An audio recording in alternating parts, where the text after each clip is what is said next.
हम लाख कोशिश कर रहे हैं, वो सड़क विधायक नीति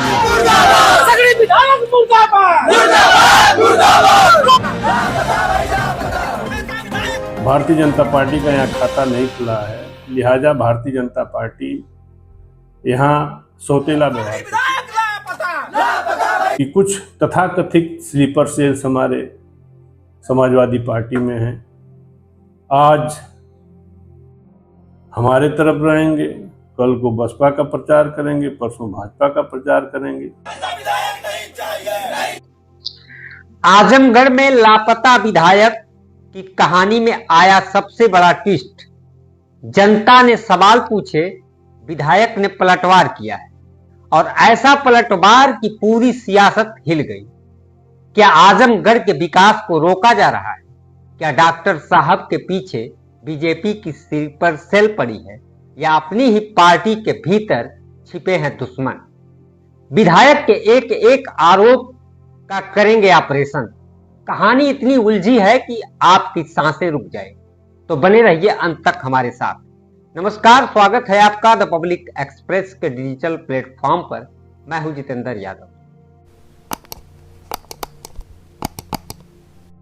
आजमगढ़ की सगड़ी विधानसभा में कल हमने आपको दिखाया था कि जनता का वो विस्फोटक गुस्सा जिसने लापता विधायक डॉक्टर एचएन सिंह पटेल के खिलाफ मोर्चा खोल दिया था। सड़कों की बदहाली और जनसंपर्क की कमी से ऊबी जनता ने विधायक जी को कटघरे में खड़ा किया था, लेकिन अब विधायक डॉक्टर एचएन सिंह पटेल ने अपनी चुप्पी तोड़ी है और उनके बयान ने इस पूरे मामले को एक राजनीतिक थ्रिलर में बदल दिया है।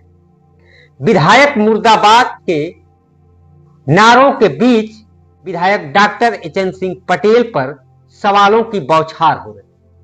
जनता अपनी समस्याओं का समाधान चाहती थी। अब डॉक्टर एचएन सिंह पटेल ने अपने ऊपर लगे आरोपों पर चौंकाने वाली सफाई दी, लेकिन उनकी इस सफाई ने आजमगढ़ की सियासत में भूचाल ला दिया है। आइए उनके बयान का एक एक परत को उधेड़ते हैं और देखते हैं कि आखिर इस नई कहानी के पीछे का राज क्या है।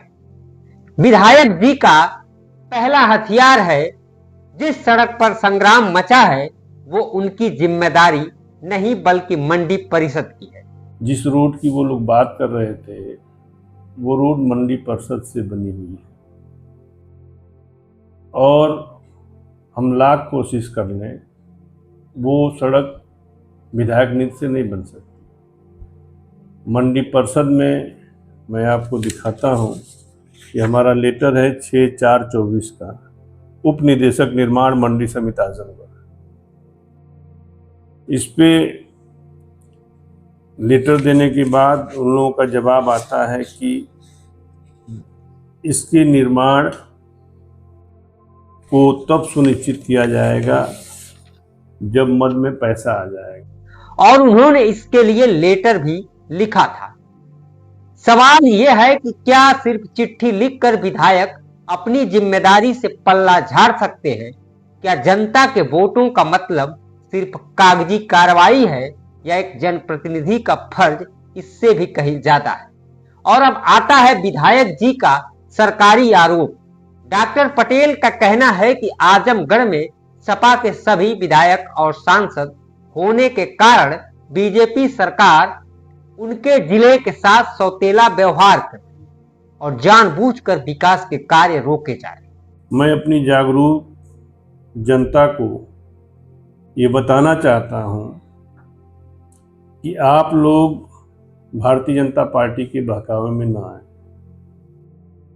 आजमगढ़ के 10 के 10 विधायक समाजवादी पार्टी से हैं, 2 सांसद समाजवादी से हैं, 2 एमएलसी समाजवादी पार्टी से। भारतीय जनता पार्टी का यहाँ खाता नहीं खुला है, लिहाजा भारतीय जनता पार्टी यहाँ सौतेला व्यवहार करती है। यहाँ क्या पूरे प्रदेश में समाजवादी के साथ सौतेला व्यवहार करती है। इस बात को मैं सदन में भी उठा चुका हूँ। रौना पार से अमिला का रोड और अजमतगढ़ से अमिला का रोड, जितने परिक्षेत्र में मधुबन विधानसभा आती है वहाँ के विधायक भाजपा के हैं, वहाँ की रोड अच्छी खासी बनी हुई है। और जहाँ से हमारी विधानसभा शुरू होती है, तो यदि भारतीय जनता पार्टी हम लोगों से सौतेला व्यवहार नहीं करती तो 2-2, 3-3 बार उठाने के बाद भी विधानसभा में ये रोड का निर्माण नहीं हो पा रहा है। उन्होंने तो बगल के जिले मऊ की अमिला विधानसभा का उदाहरण भी दिया, जहां बीजेपी विधायक होने से सड़कें अच्छी हैं और जहां से सगड़ी की सीमा प्रारंभ होती है वहीं से सड़क खराब है। क्या ये आरोप सच में सरकारी साजिश की ओर इशारा कर रहे हैं, या ये सिर्फ अपनी जवाबदेही से बचने का एक नया रास्ता है? लेकिन कहानी का सबसे बड़ा बम विधायक जी ने तब फोड़ा जब उन्होंने अपनी ही पार्टी के भीतर तथाकथित गद्दारों का जिक्र किया। डॉक्टर पटेल ने सनसनीखेज दावा किया है कि समाजवादी पार्टी में ही कुछ लोग बीजेपी की स्लीपर सेल बनकर काम कर रहे हैं, जो बीजेपी के इशारे पर उनके खिलाफ विरोध प्रदर्शन करवाकर उनकी छवि खराब करने की साजिश रच रहे हैं।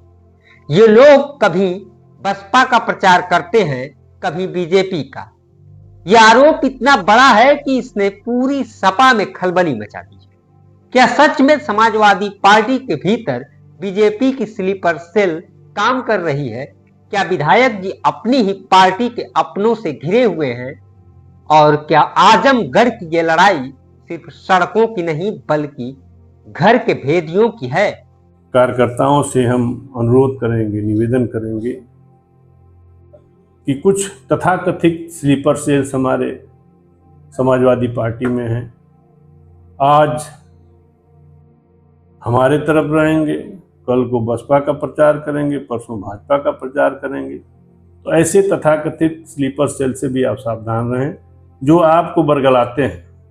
डॉक्टर एचएन सिंह पटेल ने भले ही अपने ऊपर लगे आरोपों पर सफाई दी हो, लेकिन उनके बयान ने इस पूरे मामले को एक अबूझ पहेली बना दी है।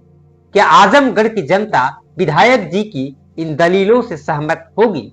और क्या समाजवादी पार्टी अपने भीतर छिपे इन दुश्मनों का पर्दाफाश करेगी?